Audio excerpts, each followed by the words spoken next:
Alhamdulillah, wassalatu wassalam ala Rasulillah. All praise is due to Allah, and may Allah's peace and blessings be on the last messenger of Allah. I have many questions, and I know at the same time we have about 15 minutes.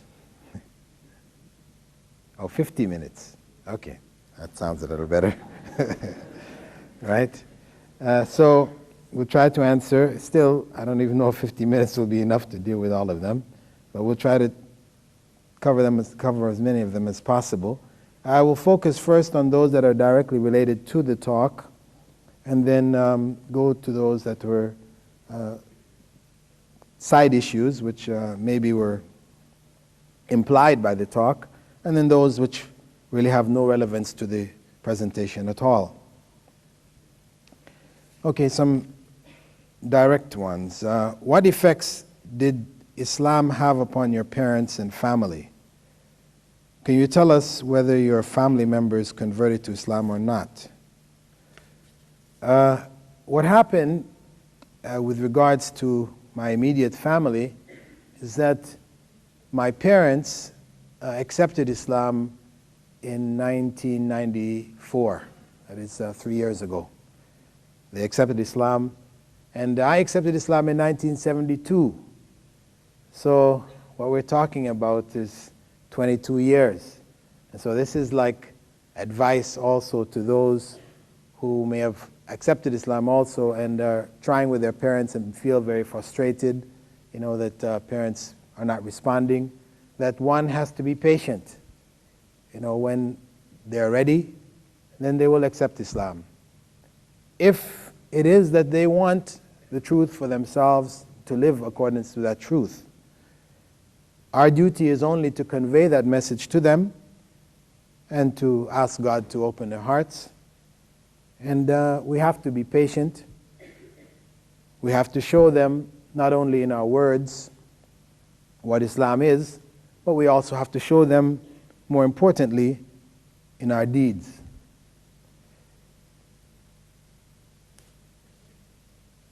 The question with regards to my name, you're called Abu Amina. You know, Abu Amina means the father of Amina, meaning that my eldest child, her name is Amina. So I took the kunya, or pet name, Abu Amina. The name which I chose was Bilal. And my family name, Phillips, some people question, well, why are you keeping this family name, Phillips? You know, it's not an Islamic name.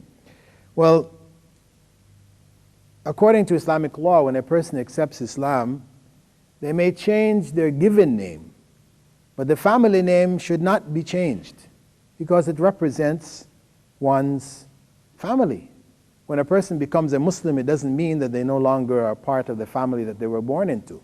They're no longer the son or daughter of their parents. So it is not permissible that the family name be changed, regardless of what that family name is.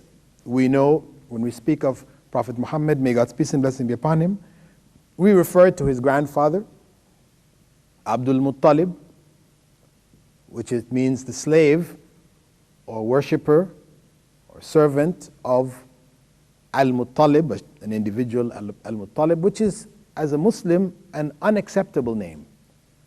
One may not choose this name. To call oneself Abdul Muttalib is a forbidden name. But if that's the name of one's parent, then we're not allowed to change that name. My name prior to Islam was Dennis, and this name I could not keep. There are some non-Islamic names or non-Arabic names which a person may have. John, for example, you know, it doesn't have any bad meaning, so one can keep a name like this, or Mary, you know, or other names from which may be found in the Bible, or whose meaning is not bad. One is not required to change even the given name. But where the name has a bad meaning, for example, for women, the name Diana, for example. Diana is the goddess of love in Greek Roman mythology. So for a Muslim to have this name is not acceptable. Similarly, Dennis comes from Dionysius. Dionysius is one of the Greek gods of party. So it's not an acceptable name, so I changed this name. But, I remain Bilal, the son of Bradley Phillips. My father's name is Bradley Phillips, and so my name has remained as such. Now, with regards to the rest of members of my family, my brother and sister, who are non-Muslims, neither have accepted Islam. However, the other two members of the group that I was in Sabah, so many years back, I came to find out last year when I went to Sabah that both of them also accepted Islam. They had accepted Islam on their own. One of them had come to Australia and accepted Islam here in Australia, and the other one had accepted Islam there in Sabah. So last year was quite a nice reunion for me with my old friends. Actually, what happened was I was giving lectures in Abu Dhabi, in the UAE, and one of the people who attended the lectures there had gotten some of my books and took them back to Sabah. He was from Sabah. And when his brothers and sisters saw these books and saw the name on it, Phillips, born in Jamaica, from Canada, so and so, they said, I wonder if it's the same, Dennis Phillips who we used to know. So he asked him to come back and ask me, and of course when he asked me, I told him yes, I was, and they were quite overjoyed to hear that I'd become Muslim, and they invited me to come down there for a series of lectures. One of them had become the head of the Sabah securities, Islamic securities organ there in Sabah. And my old classmates, we had quite a reunion, all my old classmates and friends. Some of my non-Muslim friends I had a chance also to sit with and try to give them some encouragement to reflect on Islam with the idea of possibly accepting it.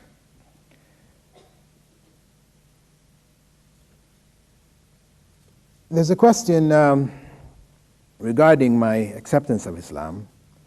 One person questioned the issue of using the term convert to Islam. I know there is something of a debate about whether we should say revert or convert. And I found it to be really something of semantics. I left what I believed in, or a way of life which I had inherited, and chose another one. Whatever you want to call it, that's what I did. Another person asked, well, what did you know about Christ before you became a Muslim? To be honest, not very much. Beyond that he was the Son of God, and he was God. As I guess most Christians tend to know. I came to know more about Christianity after having become a Muslim and looking at it again, what its beliefs were, etc.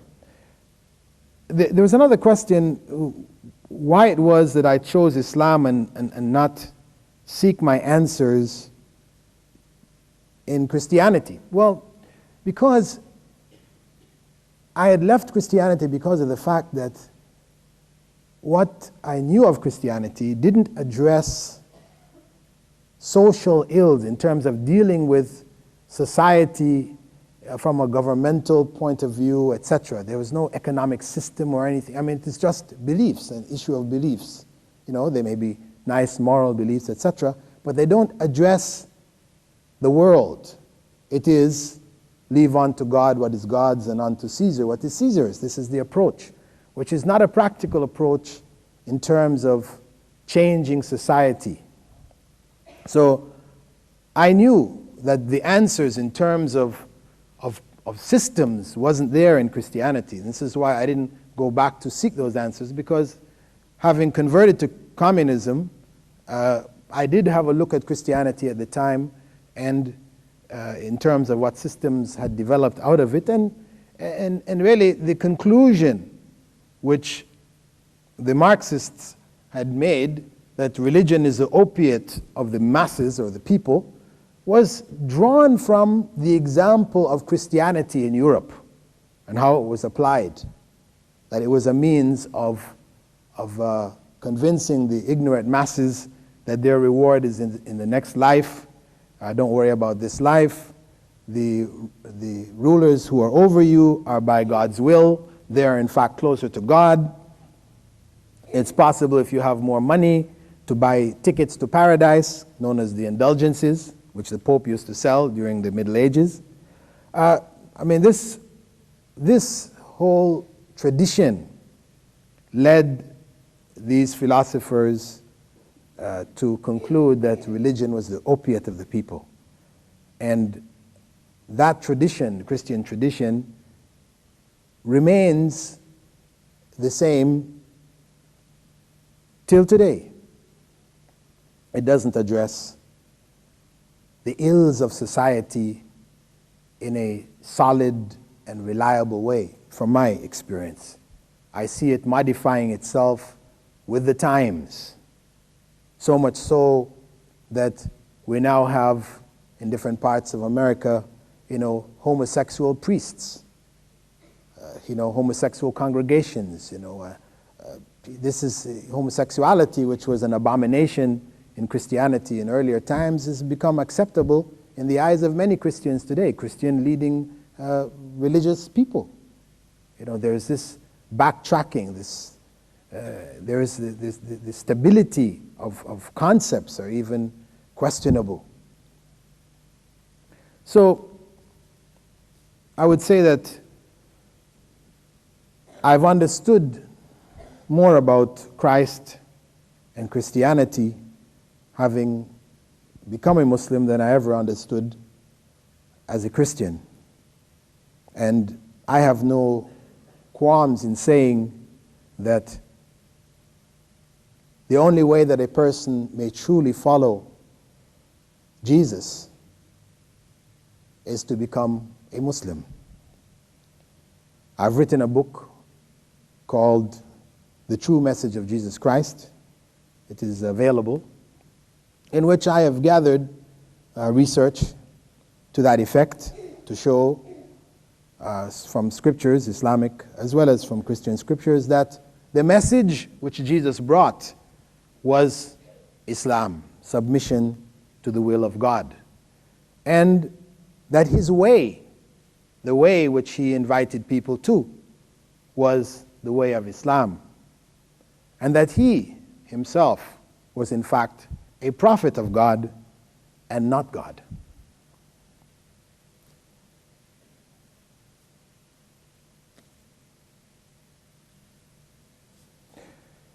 What do you like about Islam in simple terms? The completeness. That it is a total system. It is a way of life which governs all aspects of my life. It provides guidance for me in a world of darkness. Prior to Islam, I know I was stumbling about, not knowing which way I was going, just whatever came up, I checked this out, checked that out, stumbling, bumbling back and forth. Islam provided stability, it provided a clear picture with regards to what this world is about, where I should be going, and what my goals should be. So it has given me inner contentment. I don't feel at ease that I still have to go and find. No, I feel that I've found the truth, and I really have no doubt about it.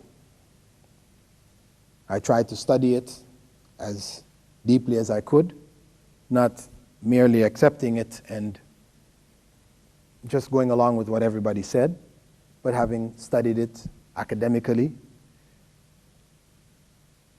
I really, as I said, have no doubts about the fact that Islam is the way of life which God has prescribed for human beings. A question regarding the soldiers as to why so many of them accepted Islam. The fact is that there were many reasons. Some of it was that they were exposed to Islamic society or Muslim society, which, I mean, though it has its weaknesses, no one is saying that Saudi Arabia is the ideal Muslim society. It may be quite far from it, but there are strong elements of Islam there in the society. And this had an effect on a number of the soldiers. Some of it may be from the very customs of the people. I know a number of them told me that when they were out on the desert in maneuvers, with their full battle gear and everything, they would be out on the desert and they would come across a tent with a few camels, an individual Bedouin out there on the desert. And the first reaction they expected was that this person would run in horror from them. They were all geared down with all their stuff. But they found instead that the individual would beckon to them to come over. Come and sit down. And they would come up, sit down. You couldn't distinguish the men from the women. Everybody was all geared down. And he would strike up the fire and put on some tea, offer them some dates. Of course, he couldn't speak any English. They couldn't speak any Arabic. He would just smile and offer them and so and so. And they were amazed, here. It's just, I know a number of them said this to me. It just struck them, this generosity and kindness that was there, which they said that they never experienced. Having been in a number of other parts of the world, in Korea, in Japan, in Europe, different places that they were stationed, they never found this kind of friendliness and openness, amongst the people. So I know this really struck them, a number of them. Others had been exposed to Islam in one way or another in American society. They had a lot of distortions, and so we had open sessions where people could ask any questions they wanted to, and so a lot of clarification was there, which helped to let them understand what Islam really was. There were some who were impressed by the security which was there in the society. They used to come into town late at night when they were off duty, 1 o'clock in the morning, and they could walk around without a sense of fear that, they were going to be attacked, somebody's going to rob them, whatever. And this had an impression on a number of them. Back in America, they know they could never do this. Walk around at that type of night, wearing any kind of jewelry or anything like this would be putting oneself in a life-threatening circumstance. For others, there was the executions. I know some people might say, this is horrible, because people were being executed, the public executions that take place there. The crime is read out and, people observe somebody's head being cut off. For some people, that was something which made them want to question and want to understand more about Islam. This sort of direct justice, where a person kills somebody and they're executed, finished. They don't languish in jail for many, many years, people's taxes having to pay for them, provide them with television, comfortable living for 30, 40, 50 years. But this idea of the eye for the eye made sense to them, and it attracted them. For a number, it was the issues concerning women. Many coming there had the impression that women are so oppressed in Islam, and also seeing the women wearing these abaya, the black abayas, totally covered, walking through the streets. The troops had developed a title for them, as you have UFOs, unidentified flying objects. They call them the UBOs, right? The unidentified black objects, So, they were curious as to, what was behind all of this. So, for a number of the women, they were taken into Saudi homes and they got to meet Saudi women and discuss with them. So they were educated, could speak with them, etc. And they came to understand that Islam's position was one of protection as opposed to one of oppression. For some, it was the issues of prayer and how the prayer was. That when the time for prayer came, the stores all closed and people went to prayer. A number of them had been told that the mosques were off limits. They shouldn't, go near them. But, we invited them to come to the mosque. We took them in, let them go and see what's inside the mosque, because by telling them it was off limits, it sort of left it as a big question mark in their minds, what goes on inside there. So it was quite impressive for a number of them to come in and see. It was such a simple kind of atmosphere. There were not a whole bunch of pictures and statues and things like this, but just a carpet, and they saw how the prayer was, etc. And this had an impression on a number of people who were there. For some people, it was an issue of religious discussion. Although in our main tent we didn't really entertain that much in the way of direct religious discussion. If the topic was light, we would give light clarifications. But if it got really heavy, people wanted to get into Bible verses and all this type of things. We had a second tent, which was next to our main tent. The main tent, which was quite large, about 200 used to come in at a time, and we'd have these open discussions. Then we had this separate tent. When the people decided they want to get into this deep, theological debates, we tell them, okay, listen, this is a light discussion. If you really want to get into deep theology, then we have the other tent. You can go over into this other tent. Well, when they went into the other tent, they were greeted by this Sri Lankan brother, very tall, imposing brother with a big beard and usually wears sunglasses. He looks like a holy man. He has that holy man look about him. Who was he had originally come to Saudi Arabia, as a Christian missionary, having studied, and in a seminary, and having understood that the last frontier were the Muslims, right, and particularly the Arab Muslims. It's been particularly in the Gulf, in Saudi Arabia, because this is a place where it's just absolutely no conversions. So he was, one of these kind of pioneering kind of souls. He felt, this is where I'm going. So he got a job as an accountant, because he had been trained accountant, but his real role there was missionary work amongst the Arabs. And when he got there, of course, he got himself a Quran because he felt he wanted to be fully versed. He had studied it when he was doing his basic studies. When he converted, he decided to convert. One of the organizations in Qasim, which is involved in explaining Islam to non-Muslims, took him out of his job, provided a source of income for him, and gave him a free hand to spread the word in different parts of Saudi Arabia, in the camps and various organizations that were available for conveying Islam to non-Muslims. Now he was, as I said, from a Christian missionary training. He had a good thorough knowledge of the Bible.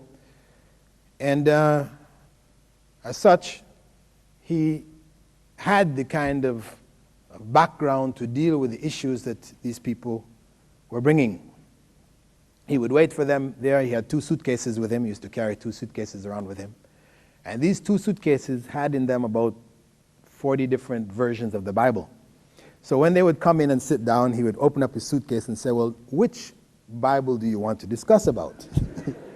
Many of them would say, what do you mean, which Bible? There's only one Bible. So he'd bring out for them and stack them all up and say, well, we have this Bible and that Bible and the other Bible. That was usually quite intimidating for many. At any case, either he convinced them, after some discussion, or they said, well, listen, okay, we don't have answers, but let's go get our chaplain. He'll have some answers for you, questions, or answers to your questions. So they would go back and bring the chaplain, And alhamdulillah, in the course of discussion, 11 of the chaplains converted to Islam. So these were the basic circumstances under which Islam spread amongst the troops. Some of them, actually, there were other members of their families that were already Muslims. They had curiosity, they were quite open. And to be honest, actually, the vast majority of those who converted were Americans from a variety of different backgrounds, mixture of men, women, young, old, black, white. Actually, the percentage of white Americans who accepted was someplace around 35%, which is much higher than those who would normally accept Islam in America itself.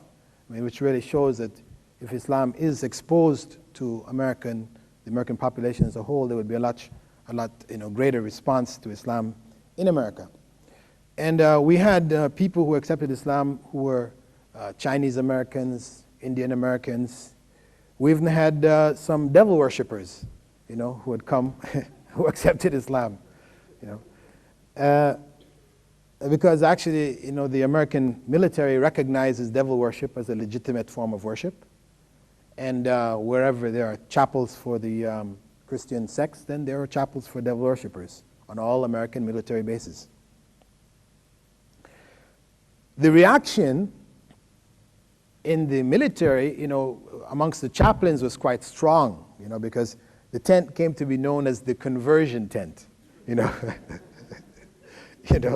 And they tried their darndest to get the military officials to stop or to make it off bounds to the American troops. But the big officers, etc., wouldn't agree with their suggestion because of the fact that they had such a large number of troops, and they didn't have for them the kind of R&R which they normally would have when they're in Japan or, the other places where they could go to discos and, and all these kind of things. These things were not available to them. Women, all this type of things, it's just not available. So if they didn't allow the troops some outlets, which the troops wanted outlets, they wanted to find out about Islam, meet the people, and so on. So if they didn't allow this, they felt that the repercussions may be much greater, that they may commit some crimes in the society, and which would create major problems for themselves. So though I'm sure they were not necessarily happy about conversion of American troops to Islam, they really didn't have too many options given the circumstance, because after they left, according to American military records, this is the first place that Americans troops were stationed, and they left the country without any quote-unquote war babies. War babies? Americans, when they came to to Asia during the Vietnam War, they left behind, in Vietnam, in Philippines, in Korea, in Japan, in Thailand, war babies. Babies who were half American, half of the locals. In fact, there was big cases going on in Philippines right now for the rights of these children. For the first time, they went into a country, 500,000 of them, and went out, and there were no war babies. In fact, the only pregnancies which they found were amongst the American troops themselves. Many of the women that were there went back pregnant. So the tent was functioning right up until they left. And the American military continues to leave the door open for those military people who want to get information about Islam. The British military, on the other hand, were very closed. The officers would not allow us to go and speak with the troops at all. So there were very, very few British military people who accepted Islam.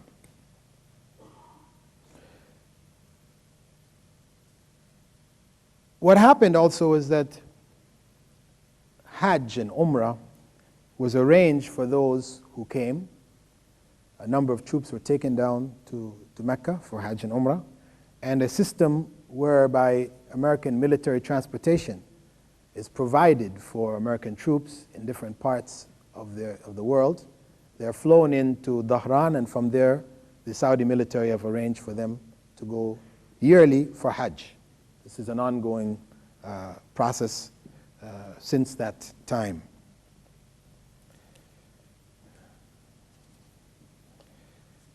Some questions concerning school of thought, because I mentioned during the course of the lecture that initially I announced that I was a Hanafi.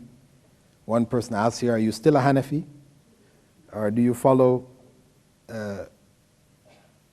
any madhab, I guess, huh?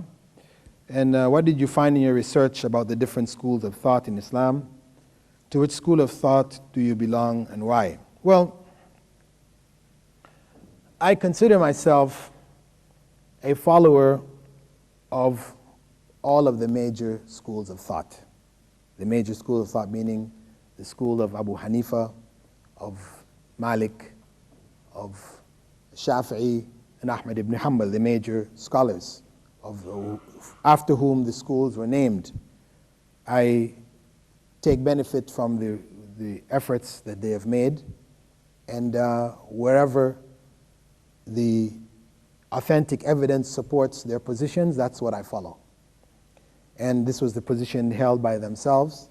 Both Abu Hanifa and Shafi'i were both quoted as saying, إِذَا صَحَّ الْحَدِيث فَهُوَ مَذْهَبِي, that if you find the authentic tradition from the Prophet, sallallahu alaihi wasallam, may God's peace and blessing be upon him, this in fact is their madhab, or school of thought. So I follow all of the schools without giving any precedence to one over the other, except with regards to where the evidence is. How do I look at them? As I said, I look at them as being the efforts of early Muslim scholars to apply Islamic law from its sources to daily life. They were human beings as such. There were errors in their judgments, which even their own students rejected and corrected. And as such, we are obliged to take benefit from the efforts they made, to follow the rulings that they made where they're correct. But it's incorrect for us to blindly follow rulings, especially where we know that evidence indicates otherwise.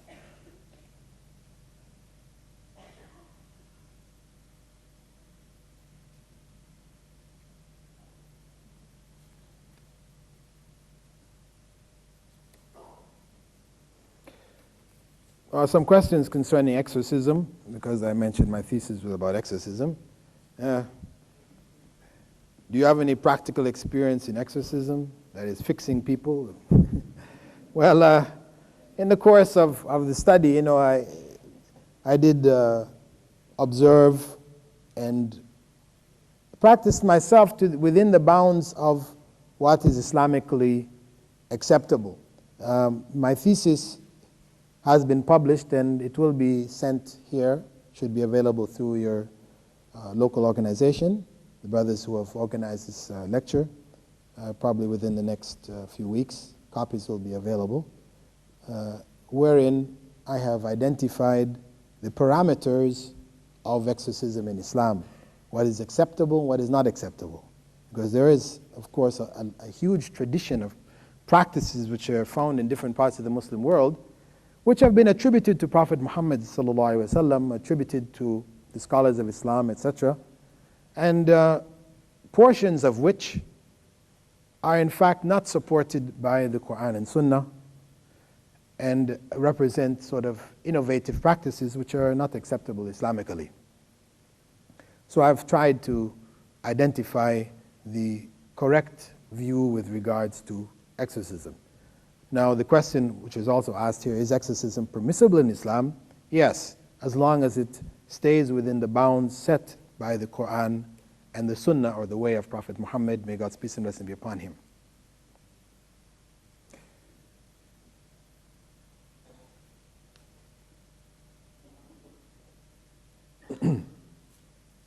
Some more general questions related to da'wah, I guess, to explaining Islam to others. I have got many non-Muslim friends, and I'm scared to tell them about Islam because they may not be interested at all. So what should I do? Well, we don't know what is in people's hearts. It's not our duty to convey Islam only to those who are interested. Those who have expressed interest, of course, then it is a direct requirement for us to convey that information to them. But whether a person expressed interest or not, it's still our duty to convey something of Islam to them. If they're not interested, then we have not lost anything. They say they're not interested, fine. We shouldn't feel embarrassed. We shouldn't feel, we should present it in such a way that even the person we're trying to explain it to should also not feel embarrassed. We may pass that information on to them by the way of videotapes, by the way of audio tapes, by the way of pamphlets, etc. If we find difficulty out of shyness to try to speak to people, we can give it to them in other ways. And we should live Islam ourselves by practicing Islam as it should be practiced. We will convey to them something of Islam because we will stand out. A person who practices Islam in the 20th century will stand out from the rest of society. And those who want the truth or who are concerned, who want to know, will raise questions. Question: to share Islam with non-Muslims, would we need to have a certain degree of knowledge about Islam? Well, of course, one should have some basic knowledge. I mean, one doesn't have to be a scholar having studied so many years, etc., etc. But one should have a clear understanding of the basics of Islam. And whatever we have of that basic knowledge, we can convey to others. If questions are raised which we can't answer, then we pause, turn it over to other people. We don't have to try to find answers. We shouldn't feel that if we're going to convey Islam, we must find an answer. We must be able to answer every question that people raise. No, we explain to them, well, our knowledge is limited. We can find somebody, hopefully, who can give you further clarification. So one should convey whatever knowledge one has. As the Prophet, may God's peace and blessing be upon him, had said, بَلِّغُوا عَنِّي وَلَوْ آيَةً.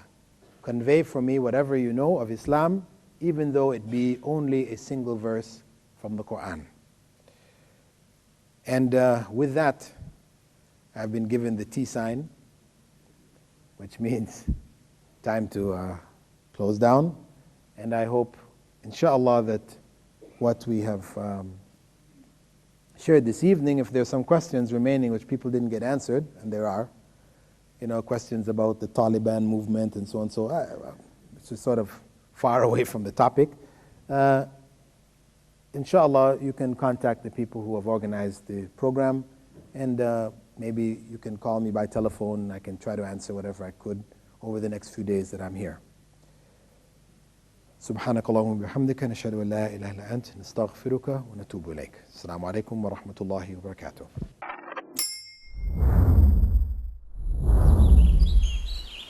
One Islam Productions, an Islamic film studio established in Australia, is dedicated to producing films for all Muslims. Just some of the films by One Islam Productions: children's programs, Islam for Me, We Remember Allah, Storytime, and more. Educational films, Pray as You Have Seen Me Pray, Words, Ramadan, Renewal of Faith. Documentaries. We at One Islam Productions believe that Islam is precious and deserves to be presented in only the highest quality. Visit us at www.oneislam.net for more information. One Islam Productions, a film production company run by Muslims for Muslims.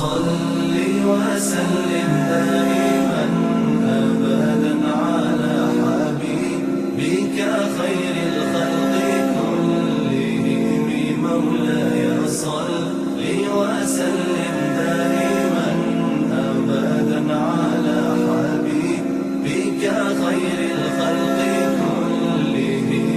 محمد سيد الكونين والثقلين، محمد سيد الكونين والثقلين والفريقين من عرب ومن عجم. مولاي صل وسلم دائما أبدا على حبيبك خير الخلق كلهم. مولاي صل وسلم دائما أبدا على حبيبك خير الخلق كلهم.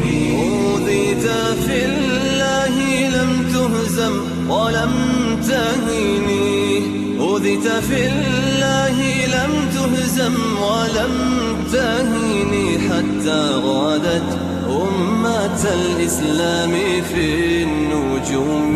مولاي صل وسلم دائما أبدا على حبيبك خير الخلق كلهم.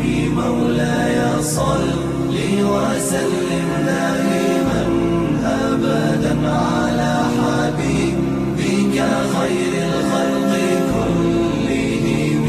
حبيب الله رسول الله إمام المرسلين، يا حبيب الله رسول الله إمام المرسلين. سريت من حرم ليلا إلى حرم كما سرى البدر في داج من الظلم. سريت من حرم ليلا إلى حرم كما سرى البدر في داج من الظلم. وبت ترقى إلى أن نلت منزلة، وبت ترقى إلى أن نلت منزلة من قاب قوسين لم تدرك ولم ترام. مولاي صل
على حبيبك خير الخلق كلهم.